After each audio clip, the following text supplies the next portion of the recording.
Strictly for the culture. Brothers and sisters, you have seen the t-shirts, the hats, the hoodies, the mugs in the hands of some of your favorite pro wrestling stars, podcasters, and influencers out there. And now it's time. Visit strictlyfortheculture.ca and you too can be part of the movement. Bigger than sweatshirts and commercial success, Strictly for the Culture aims to build with like-minded people and elevate their position in the world through knowledge, self-love, and a desire to unite. So what are you waiting on? Visit strictlyfortheculture.ca. Do it for the love. Do it for the knowledge. Most importantly, folks, do it strictly for the culture. Locked in. Look at what we have here, folks. To the only show that matters. The cream of the crop. Duke loves wrestling. And there is no one that does it better than your host. I have come here to chew bubblegum and kick ass. The Duke. And I'm all out of bubblegum.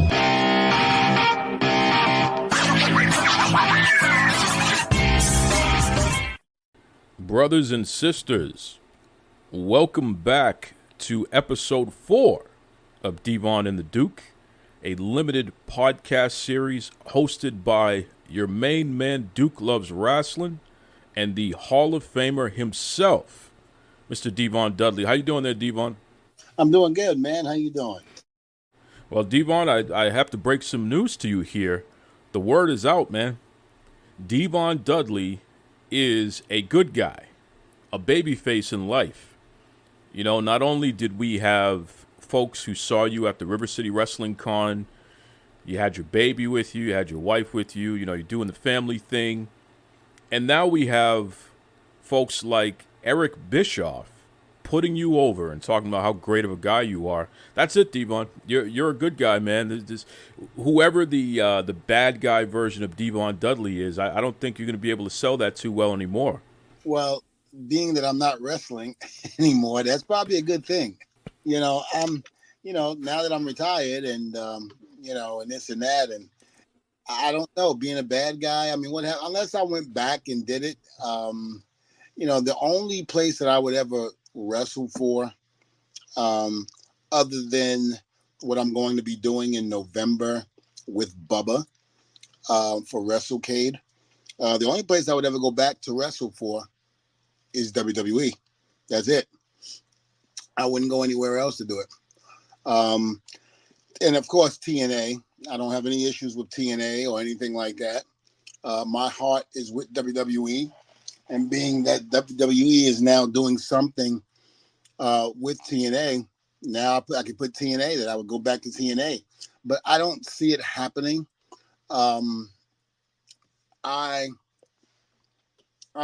Everything that's in my tank is pretty much done. I had the 1,000 episode. I had a lot of fun doing that with Bubba. We tore the house down and we hit the greatest hits, which is what we were going to do. And we were thinking about doing a tour around the country, to hit the greatest hits and do that. And I don't think it's going to happen. I'm not saying it's out of the water, but I don't think it's going to happen. So, I just don't see me getting back in the ring unless it's WWE. And that ain't going to happen because I think we're way over the hill to go back to WWE. People say, oh, you guys look in great shape and this and that. It's one thing to look good, but it's another thing to have your body just broken up inside. I hear that 100%, Devon, and I understand, hey, you definitely want your body to be in working order, especially if you're going to be out there taking bumps. But when it comes to pro wrestling and retirement, the two don't mix. I'm thinking back to a great friend of yours in Terry Funk. That man retired how many times over, and yet he still managed to find himself in rings all over the world doing what he does best. So maybe it's a never say never when it comes to retirement. Well, there's one thing you got to understand about Terry Funk, and I knew him on a personal level. That son of a bitch was crazy. God rest his soul. He was one crazy SOB. And I think he enjoyed pain. I think whatever was ailing him when he got in the ring, he kind of enjoyed it. And that's the way some wrestlers are. They enjoy that pain. They don't know how to handle themselves without the pain because they're so used to dealing with it for so many years. And then all of a sudden, when it stops, it's like they permanently hurt themselves so they can continue to feel that pain. I know a couple of people like that in the business that have done that and that have admitted it to me. But again, never say never. You're right. You never say never. But as of right now, and I've said this before, I've said I wasn't retired and I said I was retired. I went back and forth until the 1000 episode. But I just feel that right now it might be the end for everything just because, the new generation now is doing a fantastic job, especially in WWE. I don't know if it'll take just hitting the greatest hits to keep up with these guys. These guys are so damn good in WWE right now. And I wouldn't want to do anything to cramp anybody's style in the ring. So, Bill Cosby said it best. When he ended the Cosby Show, he ended it on top. Ratings were still up. They weren't going down or anything. But he felt that he needed to get rid of the show before the ratings did start dropping. And people would say, damn, I don't even watch it anymore. It's not that good. It's not like it used to. He ended it before that happened. And that's the way I feel like it should be with us. We need to get out before we get to that point where people say, damn, they're too old. They don't need to be in the ring anymore. Because it will happen. It will happen. We can't stay young our whole lives. At some point in stage of the game, you got to say when it's over. You got to admit to yourself that it's over. Leave on a high note, Leave with, the WrestleManias, the TLC matches, and all those great matches that you had. Don't leave with a match that probably showed that you should have been gone years ago and you decide to come back. I just don't want that to happen. Wise words there from the Hall of Famer Devon Dudley, and I get it. I respect that. Makes perfect sense. Leave on a high note so people remember you, the best of you, as opposed to remembering the lesser version of you, so to speak. So, certainly understand that. As we said, Eric Bischoff was here on Duke Loves Wrestling, and he was very complimentary of you, just like you were about him previously. Eric talked about the fact that you're a great friend of his and how he loves running into you, and you always make him feel good. Your positive presence rubs off on him. After hearing that back, what did you think of what Eric had to say about you? Well, I love Eric a lot. He's a very good friend of mine. I consider him a very good friend of mine. And Eric didn't know really a lot about my background until one day he was right next to me when we were doing an autograph signing. And I believe it was in Texas somewhere. And we started talking, and I don't know how it came up, but my background came up and things like that. And we just started talking and started going from there. And he was pleasantly surprised because he didn't know any of that. We knew each other before this conversation took place, but we never really indulged in each other's lives. So it was one of those things where it was cool that he realized, all the things that I had went through to get to where I am today. And he really appreciated it. He loved hearing the story. You could tell that he was quite intrigued by everything that I told him. And he was really taken back about my parents being reverends because he didn't know that. He also, said to me, he goes, that explains your demeanor and how you are. I said, yes. I said, you got to understand, I grew up in Sunday school. I grew up in revival. I grew up in regular church, regular morning service, afternoon service. I grew up in all of that. So it wasn't something that I was uncommon to. And, if you didn't do what you were supposed to do, you got your butt whooped. It's just wild to think about, man. The preacher's kid, the church boy, grows up and he's putting people through flaming tables in ECW. You talk about a difference there. It just goes to show never judge a book by its cover, and you never know what you're going to get from folks. And certainly, the Hall of Famer here, Devon Dudley, is full of surprises. I wonder, Devon, the lessons that you learned, not only from your parents, but from being in the church and growing up with a religious background, do you feel that that's helped guide you through all of the challenges that come along with being in the wrestling business? Absolutely. Even now as an adult, living life, my morals, how I feel about certain things, the respect, I should say, more importantly than anything. I mean, let me put it to you this way. There might be stuff I might be into that the next man might not be into or might not like. That each his own, in my opinion.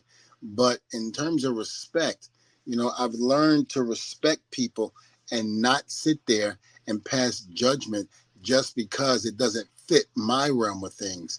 When you go on social media and you say things or you put things out and somebody might not agree with what you're putting out or saying, so they get rude and, they say things that are not complimentary, and they sit there and say, well, I got freedom of speech and I'm allowed to say whatever I want. Yes, you do. You do.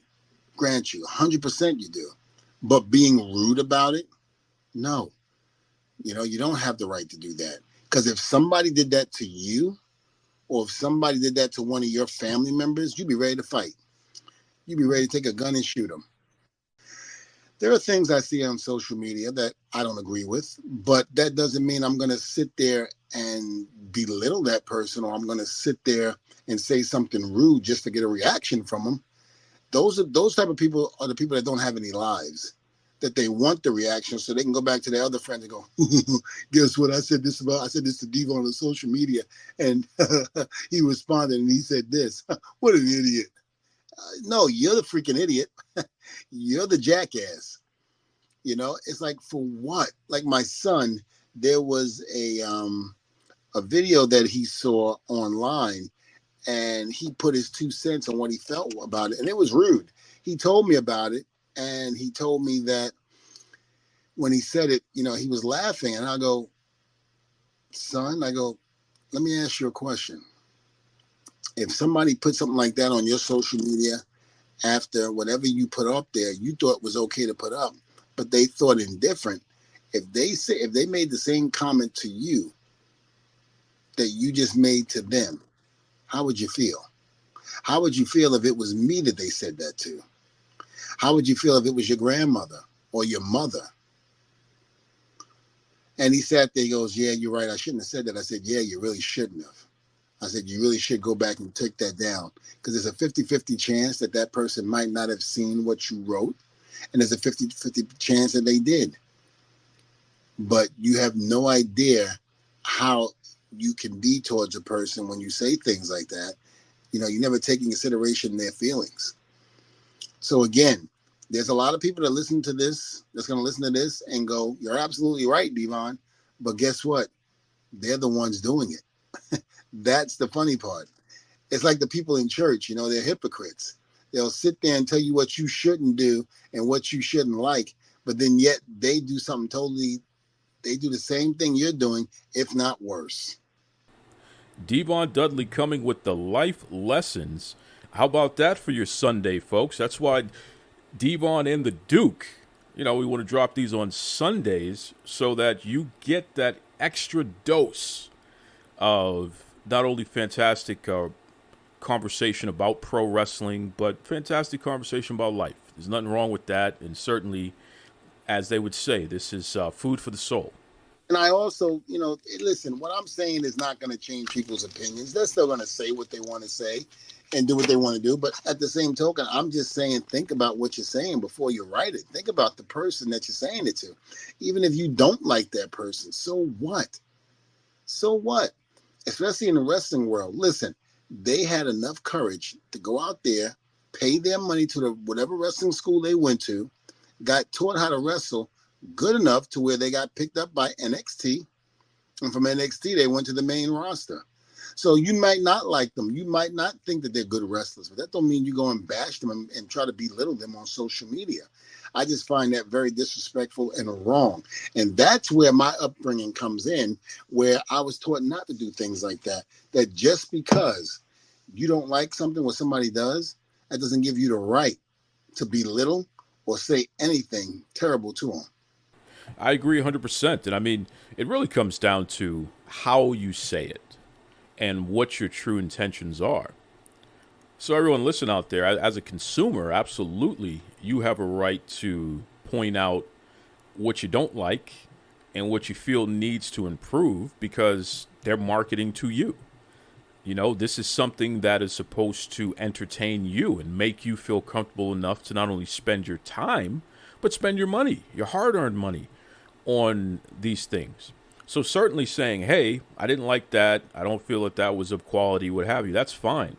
But it's when we go to the point of trolling and just to cause, you know, hardship and chaos in people's lives just for the hell of it because you think it's funny, that's when we're crossing the line there. And certainly Devon Dudley knocked it out of the park with that point. Good stuff there. I got some breaking news for you here, Devon. AEW Dynamite. They managed to have their lowest rating ever. They averaged about 502,000 viewers, which is way, way, way down, not only from last week, but even compared to last year. It's the worst rating they've had in history. Let's just call it what it is. Worst in history. And what's interesting is that they normally have the Big Bang Theory that leads into AEW Dynamite, which, you know, when the TV channel switches from Big Bang Theory, which is a rerun, at 7:59, it switches over to 8 p.m. when Dynamite starts. A lot of those folks who were watching Big Bang Theory, they've stuck around. So AEW has been using these folks and saying, hey, you know, they watch our show. Technically not true, which is why there's always such a major drop-off in the first quarter hour compared to the rest of the show because, you know, a lot of those folks are not AEW fans. So now here we are where there was no Big Bang Theory this past Wednesday, which was also Juneteenth. No Big Bang Theory to lead in, and AEW just completely in the toilet. It's clear that they are slipping, and it's not because of a lack of talent. Something else is amiss here. Anyways, Devon, I want to get your take on this here. What are your thoughts on AEW pulling in their worst rating ever at barely 500,000 viewers? Well, you know, Tony Khan, I guess he hasn't been out there bashing WWE as of late after the comment he made during the NFL draft. But my thing is this. Instead of worrying about what the WWE is doing, worry about your own show. Worry about your own ratings. You know, here's the deal. Like I said before, and I'll say this again, there's a lot of guys in AEW I am friends with, and I've grown to be friends with. And they're a hell of a talent. Some I haven't met, some that I have, some that I've worked with. You know, but my thing is this. With all that great talent that is there in that company, and there's a lot of people that are great, why is it that those ratings are the way they are? And I'm sorry, after being in this business for 33 years, it's not the talent. And it starts right in the office. Here's what I'm going to say. When WWE was letting people go left and right during that harsh time, during the Vince era, and then all of a sudden, you know, because a lot of those guys weren't being used on TV and nothing like that because Vince didn't know what to do with them. The people in NXT, you know, the whole nine. And then Hunter comes in, he takes over, he brings them back, and now a lot of them are bigger stars than they ever were. It's the booking. It's the booking. Hunter knew what to do with them. Vince didn't. That's not a crap on Vince. It's just that he didn't know what to do with them.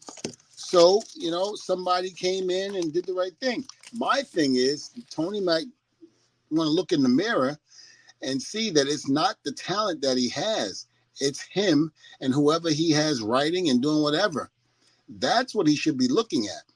because there's no reason with all that great talent that AEW has that the ratings should be that low, that the houses should be empty the way they are. There's no reason for it, because you have to agree with me. They have phenomenal talent over there.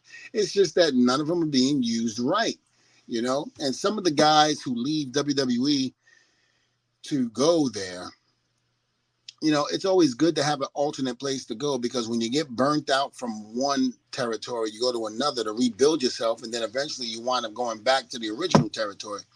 I just hope a lot of them realize that when they do leave WWE, or unfortunately if they get let go, that you're going to be on, you know, the high end of things for the first month or 2 months, maybe even 3, and the next thing you know, you're put right back on the shelf again. That is something I don't understand. And I don't agree with. There's so much talent in that company that should be doing a lot more things than what they're doing in that company, and they're just not. So to me, again, it's not the talent, it's the people who are in charge that are doing it. And I've spoken to a lot of AEW people that I'm friends with, and they're just like shaking their heads. They're like, Devon, we know, we don't get it either. It just makes no sense. But a lot of them are there just taking the money. You know, Tony wants to throw out a boatload of money to people. He throws it out, and they're going to take it. You know, it's one of those things where why wouldn't you take the money if someone's going to give you, you know, if someone wants to give you $10 million to go and sit home and not be on their TV when you're supposed to be contributing to the company, why wouldn't you take the money? Why wouldn't you do it? I know freaking I would, you know, but, you know, but I'd say, you don't have to put me on your TV. If you want to pay me a boatload of money to sit home and be with my family, then by all means, boo-boo, I'll take the check. You know, it's interesting, Devon, you talking about your experience, history in the pro wrestling industry, which is, you know, over 30 years. Hall of Fame wrestler, most decorated tag team champion with Bubba. Now you've transitioned into being a fantastic trainer and coach for the next generation of stars. You've also been a backstage agent, you know, again, helping that next generation and really current generation of stars understand how to deliver matches that fans will give a damn about, which is really a skill to be able to do that. So kudos to you on that front. Something aired recently on A&E as part of their biography series. This is A&E biography, WWE Legends, the ECW episode, folks. So the episode literally is titled ECW, and this is on Season 4, Episode 10. So everybody listening right now, easy way for you to go look that up and check it out. You know, whether you have Sling or Xfinity, AT&T, whatever, I'm sure you have on demand, or just catch the rerun. But Season 4, Episode 10, biography, WWE Legends, ECW. Devon, you were all over this thing. Photos, video clips, you know, you even spoke about a few things. And it's funny, you and I had a conversation offline about this, and you said just watching that program evoked some memories, and you had some things to say about it. So we haven't delved too deep into the ECW stuff yet. We've been saving it, but now is a great time to start knocking on that door. So let's hear it, Devon. I mean, after watching that A&E biography, WWE Legends ECW episode there, what did you think? And really, what comes to mind? Well, I will say this. I remember right before I got into ECW, you know, I was barely making it. I was working in the post office as a letter carrier and a mail sorter, and I was unloading trucks. And I remember, you know, I was married at the time to my twins, Terrence and Terrell, to their mom, and money was very, very tight. I remember not knowing how I was going to survive with a wife and twin boys. I mean, we were looking to do one baby, but when 2 came, it was like, oh my God, what are we going to do? And there were times where, and I'm dating my age here, but, you know, back when there were mannequins in the window of department stores, to showcase whatever outfits they wanted to sell.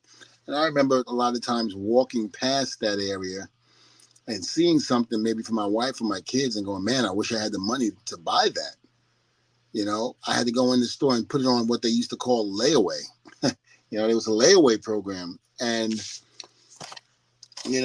at that time, I didn't realize how special those moments were, because you really had to bust your behind to make the money to pay to get your wife or kids the present that you wanted to get them, whether it was for their birthday, Christmas, or what have you, anniversaries.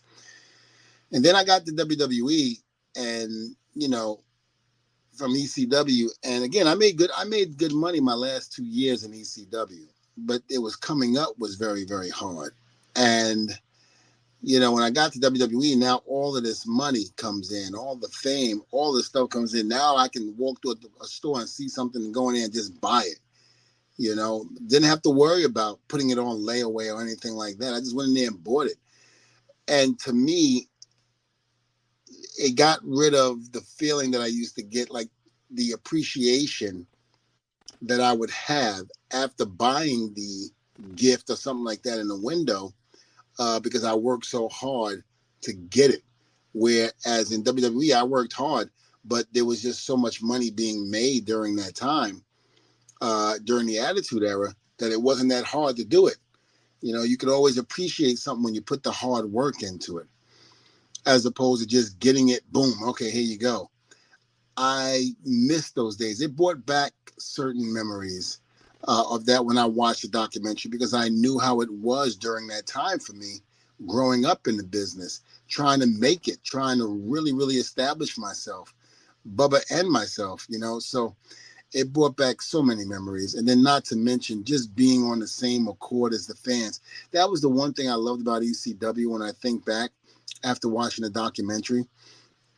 How when you're in WWE, you're kind of like, how do I say it? You're kind of like separated from the fans. You're like this huge superstar, that's on Monday Night Raw and SmackDown and WrestleMania pay-per-views, and you can't be touched, Whereas in ECW, we were just like the regular fans, We, it was easy access to us. We had conversations. We weren't bigger than what we were during that time. In other words, we were all on the same level, believe it or not. We just happened to do things on TV and act like a bunch of fools beating the hell out of each other. But, that to me was very special, because I remember just meeting so many great people, watching that documentary, looking in the arena as they were showing and looking at the fans sitting down in the seats. I remember him, I remember them. And it started bringing back memories for me of conversations that I had with so many of them. And then, of course, you go to WWE and you don't have that intimacy like you did when you were with ECW. It's totally different. And a lot of faces that I see now, when I went back for WrestleMania 40, it was like they looked familiar, but I couldn't place it because it had been so many years since I seen them. So they had to refresh my memory. And some I felt bad because some I had really long, good relationships with, and I just didn't remember, And I'm like, forgive me, can you please remind me who you are and how we connected? And they would tell me, I'm like, oh my God, I'm so sorry. How the hell are you? How's the family? How's mom and dad? And things like that. And, it was special moments back then that will never be duplicated. And like I said, even with the money thing, not being able to buy, your family, whatever, jewelry, whatever, video game system, whatever, at the time, because you and everybody else in the company was trying to get ECW to a certain level where you could make that type of money. So the first 3 years of me being in ECW, it was rough. I didn't make that much. If I'm not mistaken, I believe I made $75 a night in ECW. Every time I wrestled, it was $75 a night. And we wrestled 2 nights a week, with the 4th week of the month being off. So you're talking about $150 a week. I still had to work at the post office, because the company was just getting started and they didn't have the budget to pay the big money. And, we all understood that. And that's why we did what we did, to put our bodies on the line, to try to make that company not just some indie company that was here today and gone tomorrow, but a legit force to be reckoned with. We never thought in a million years that we would help change the face of professional wrestling. And we did. We did just that. I think the documentary was a tremendous documentary. I just wish they could have did a second or third series on it, because there was so much more to ECW than what you saw.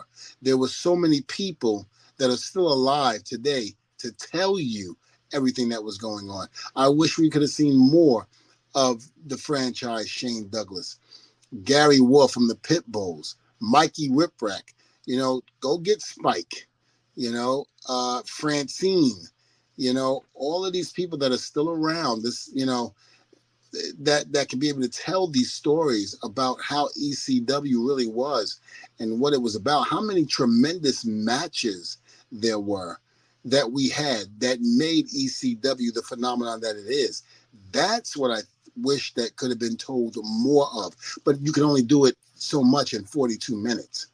I was happy that I was part of the 42 minutes that made that happen, but I wish that they would do maybe 2 or 3 more series on it, like an episode 2, episode 3, episode 4. There was so many, like, for instance, New Jack, the Gangsters. New Jack passed away, but Mustafa's still around. Why not get him? Why not interview him and find out his thoughts and what he thought about ECW and how it was with him and New Jack coming from Smoky Mountain, coming to ECW, working with the Public Enemy, working with John Cronus and Perry Saturn. And that's another name that was very integral in making ECW a success, and that was Perry Saturn. He's still around. Get his thoughts, interviews, because he was dead right in it. Little Guido. There's so many names that have stories to tell about ECW. And then some of the legends like Tommy Rich, that was there. I was happy with the documentary, but I was also saddened because there was so many people that we couldn't talk to in 42 minutes that needed to tell the story as well, So I just wish we would have had more time to be able to do that, or more episodes to be able to do that, because there was just so much more than what the fans saw on TV for that documentary. And I'll put it to you this way. If you watched ECW, then you understood it. If you were there, you definitely understood. But if you weren't, you would never understood, or I should say understand, why it was the way it was. ECW was a very special place that will never be duplicated. I don't care what people can say or try to re-innovate. It'll never be duplicated. You will never have the type of men and women that were in that company that will want to put their bodies and souls on the line to make that company the number one company in the world. I see things that people do in other organizations, whether they emulate ECW's craziness, and sometimes it's taken way too far. There's no story behind it. There's nothing behind it. They just use light bulbs and stupid things like that just to get the pop from the crowd. And I'm like, the thing about ECW is that we told a story and you invested it in that story.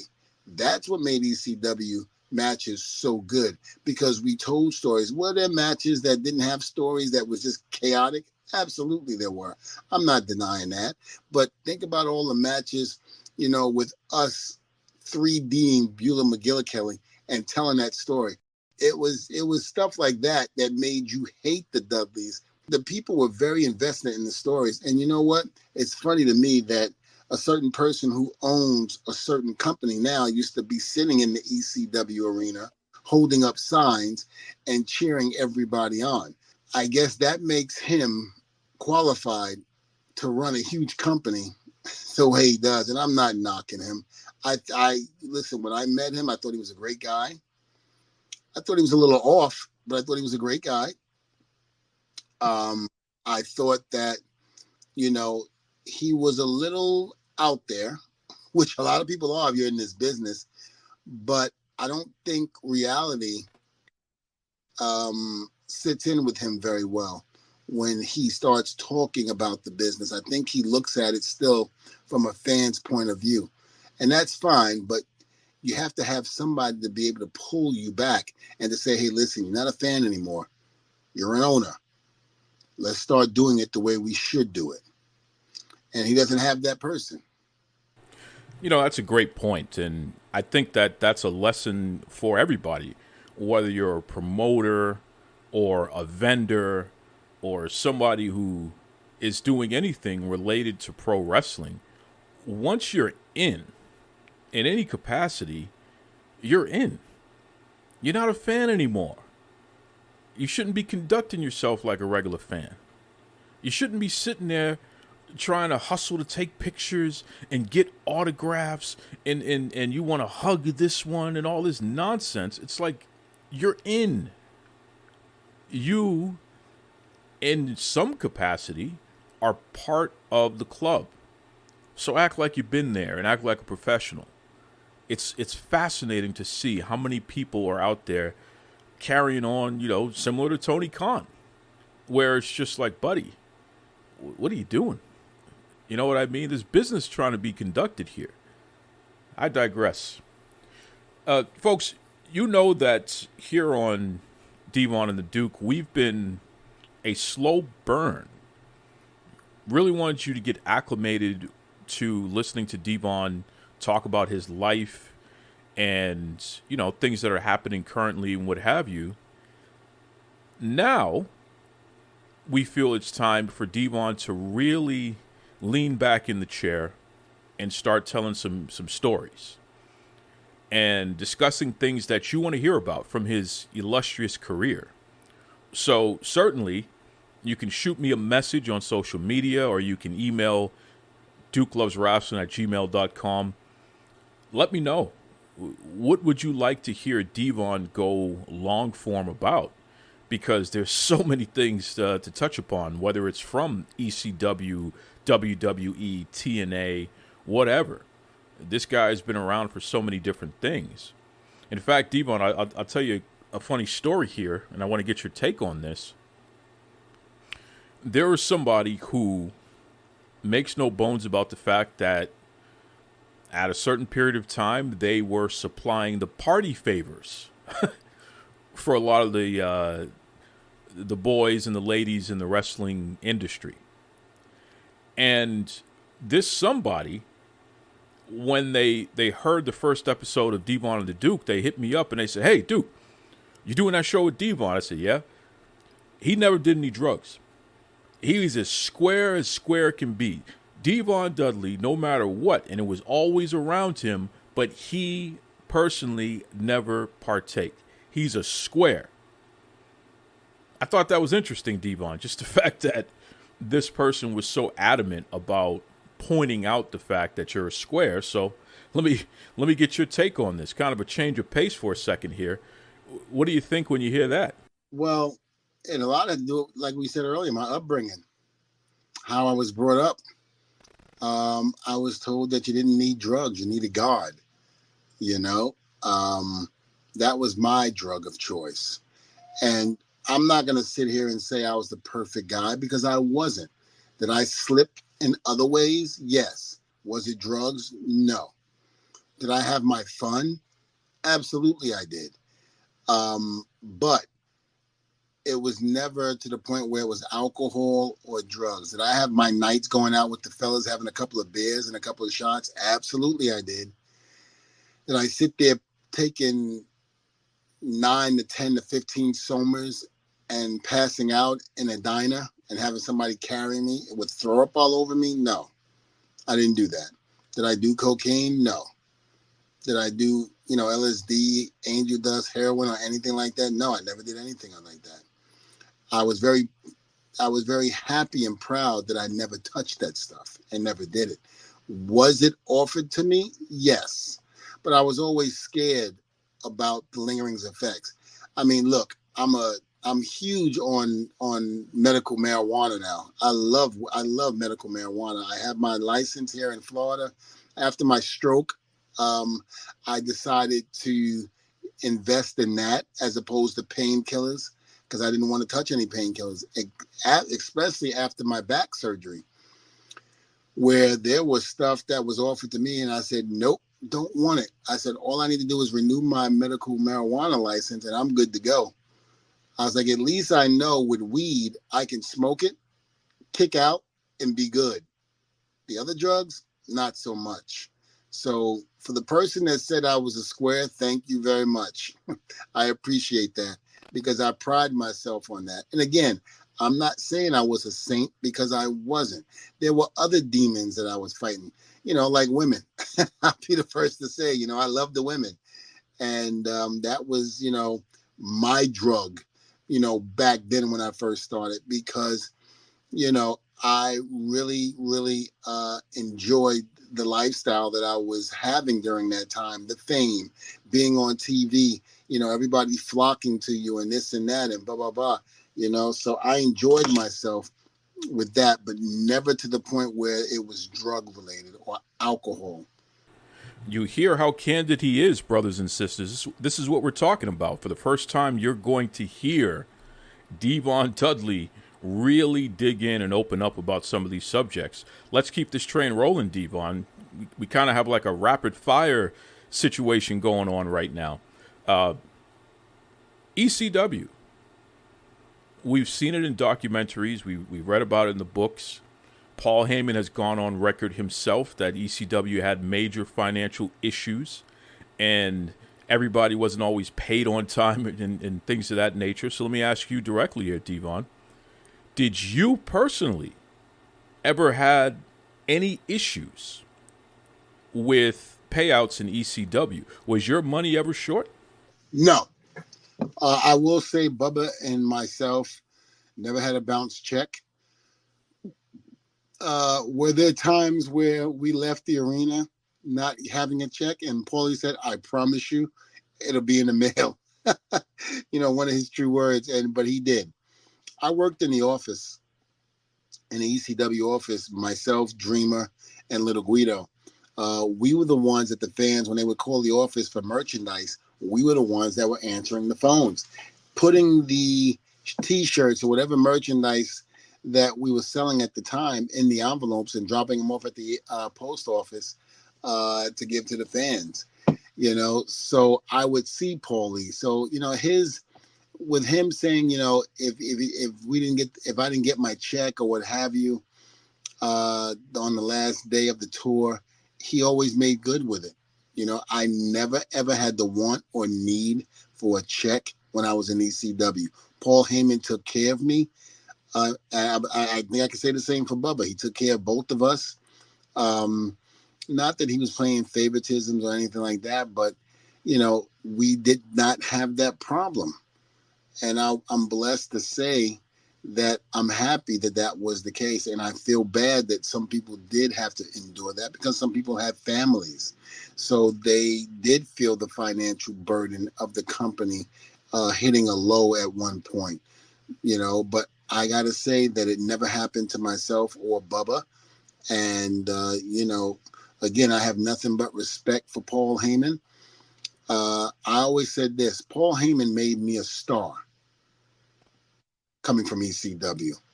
Vince McMahon made me a superstar.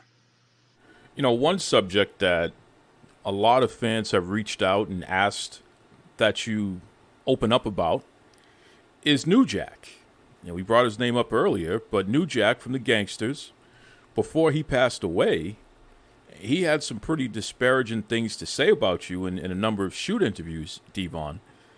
And I don't recall you ever publicly opening up about New Jack and your side of some of the things that he was saying. So I'll just ask you directly. Was there actual beef between you and New Jack? And if so, why? What happened, man? Yeah, there was real beef. It never came to blows. When the beef happened, we had left and went to WWE. It really wasn't with Bubba. It was with me. And it was all over a certain female. New Jack was talking to this female at one point, and they had broken up. It was like 3 or 4 years later. I wound up going to WWE. Me and the girl bumped into each other. One thing led to another, and we wound up talking to each other. New Jack found out about it and got mad. And I remember going, Jack, talking, I was like, why are you angry? You hadn't talked to this girl in 3 or 4 years. You know, I mean, and the way you left off, it was real bad. In other words, you know, he didn't like her. He didn't want anything to do with her. You know, he would always pawn her off. In other words, you know, he would leave and go, hey, can you stay with her and keep her occupied until I come back?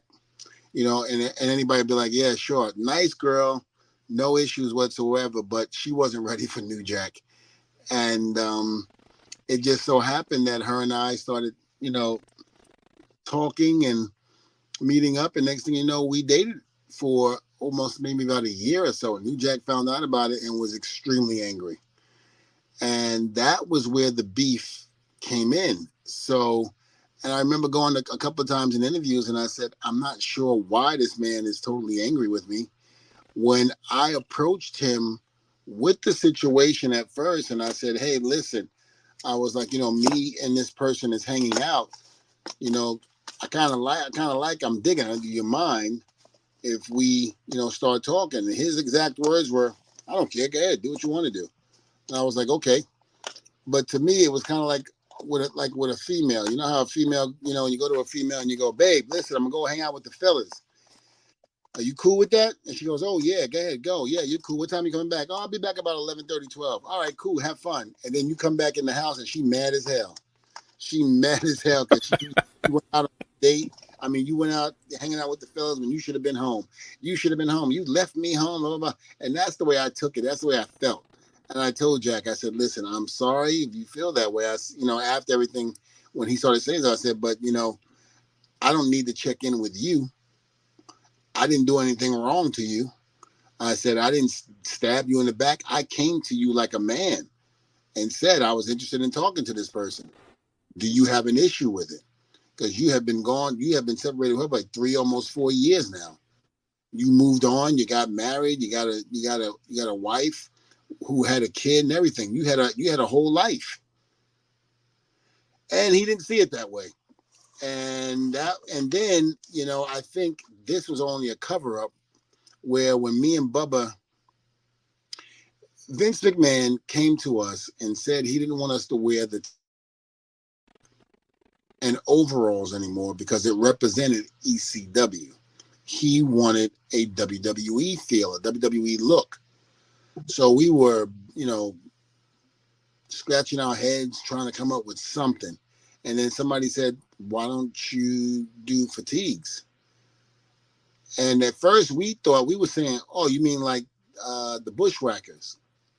And I was like, yeah, the Bushwhackers. But, you know, me and Bubba came up with the different color, not the green that they normally, you know, have for fatigues, but the different color, the red, the green, the yellow. You know, we came up with that. We were like, all right, cool. So we'll do that. The fatigues was something that WWE basically wanted us to do. And we weren't going to tell them no. You know, the idea came up and they wanted something different than ECW. So that was it. You know, I think Jack didn't really have a lot of, how do I say this? I think Jack lost touch with reality for a little bit because, again, he wasn't the first person to wear fatigues. You know, a lot of it, we were afraid that not that they were going to look at us like the gangsters, but they were going to look at us like the Bushwhackers because we didn't want that because we wanted to be a serious team. And of course, we know that when the Bushwhackers came to WWE in the 80s, 90s, late late 80s going into the early 90s, they were kind of like, fun loving for kids and stuff. And we didn't want that because we wanted to be the hardcore Dudleys from ECW being known for. So that was one. And then the issue with the music, I hate pyro. I don't like pyro at all. It was WWE's idea to have the pyro come in. Now, New Jack's music that he came out to in the Gangsters, America's Most Wanted with Ice Cube and Dr. Dre, in the very beginning of the song, it had like a missile dropping. And of course, the beat hit, and of course, the rap came in. So that wasn't our idea. That was Jim Johnson, who was head of the music department at the time. We were called to go to gorilla position to basically, when we walked into the building that day, and they said Dudleys, they want to see you in gorilla. So we said, all right. So we went to gorilla. It was Jerry Briscoe. He was like, hey, Dudleys, we got new music for you and a video package. We want you to check it out. We were like, okay. And then we have pyro as well. So I was like, pyro? I can't wait to see this. And they did the pyro. They hit the music. We listened for a little bit, and then we walked out and we watched the video package that they did. And we were like, okay, that sounds like, it could be something. And it wound up being something. The only thing that we had control of music-wise and how it went was Power Man 5000. When the Dudley Boys got back together in 2002, after me being on SmackDown doing Reverend Devon and him being on Raw doing Bubba Ray Dudley. That was the only time we were able to do that. They got the rights to Power Man 5000. They paid for it, and we used it. So that was the only thing that we had say-so in, was that particular song. Other than that, everything else, we didn't have any say-so. I have never heard you tell that story before, but wow. Definitely sheds a lot of light and explains why New Jack was carrying on the way that he did about you. And again, God rest his soul, New Jack, not speaking ill of the dead, but just closing the loop on something, providing some facts, the other side of the story, so to speak, from Devon Dudley here. Yeah, I mean, again, I think a lot of it had to stem from the girl, who, we didn't, we only were together for like a year or so. She went and got married and had a kid, had me as the godfather of the kid and the whole nine, good friends with the family and the whole nine. So it was never any animosity with me, with Jack, with this. It was more on him because he took it personally. Again, I go to you and I say, are you okay with this? And, I gave him the respect in doing that. They had been gone. They had been done for about 3 or 4 years. Again, I'll say it again. He moved on. He got married. The woman that he married had a kid, and they were raising the kid the whole nine. Why do you care? And that's the part that always, made me think, what the hell, Jack? But it was New Jack at the time, and, you just had to, deal with it, and the social media was eating it up. They were instigating it. They were feeding into it. So whenever Jack would say something, on social media or what have you, oh, did you hear what New Jack said about you? Oh, he ate you up, Devon, and blah, blah, blah. Okay. And it got to the point where I left it alone for a little bit. And then all of a sudden I got tired of the nonsense. And I was just like, okay, enough's enough. I'm not doing this no more. I was like, I'm going to fire back. I'm going to say something because I've had it. And that's what I did. And he really got pissed off when we did the song, We Had Enough. Because Jim Johnson came to me and said, Devon, is there anything that you want to add into the song that we just did in the studio? So I said, yeah, I would like to add something. So knowing that he was a big Tupac fan, I took something from Tupac's song and I made it about Jack. And if I'm not mistaken, I believe it said, all these other wrestlers want to be like us, trying to take us down with just one punch. Now you wonder why me and Bubba blew you out. Next time grown folks are talking, bitch, close your mouth. Now you're looking like New Jack, flabby and sick, trying to play a hate on our shit. We had enough. And it went out, through WWE, and WWE, is a big platform, so everybody heard it. And he lost his shit. He fucking lost his shit. He went into the studio with Bootsy Collins, and decided that he was going to do a rebuttal to it, but it never got off because he didn't have the same media type of attention that WWE had. And that album that we did with the WWE it did very well. And so a lot of people were talking about it, So, it didn't get that. The critics ate it up. In other words, they didn't like it, but a lot of the fans did. So his song did not get anywhere near the near play that the WWE's version of We Had Enough did. And that's how that went down. Well, there it is, folks. And you hear how candid, once again, Devon Dudley is about this stuff. Reach out. Duke Loves Wrestling on social media. DukeLovesWrestling@gmail.com. Let me know, what else do you want to hear Devon go long form on? We'll dig up real deep and tell these stories. Certainly. Devon, if they want to reach out directly to you to provide some suggestions, what's the best way they can reach out to you? And also any aspiring wrestlers out there, if they want to check out Devon Academy, plug away, man. What's the best way that they can get in touch? Well, they can reach me at Testify Devon on Instagram, Testify Devon on Twitter. I am huge on Instagram. I think I talk to a lot of my followers on Instagram more than I do Twitter. They can find me there.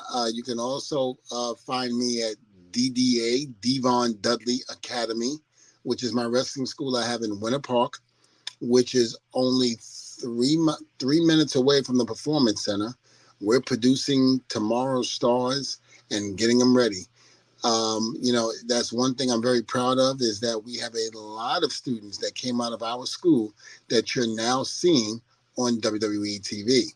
So, again, I can't be more than happy and proud of them, and, very happy. One is Dexter Loomis. He's one of my students, love him to death. I think I mentioned this last week.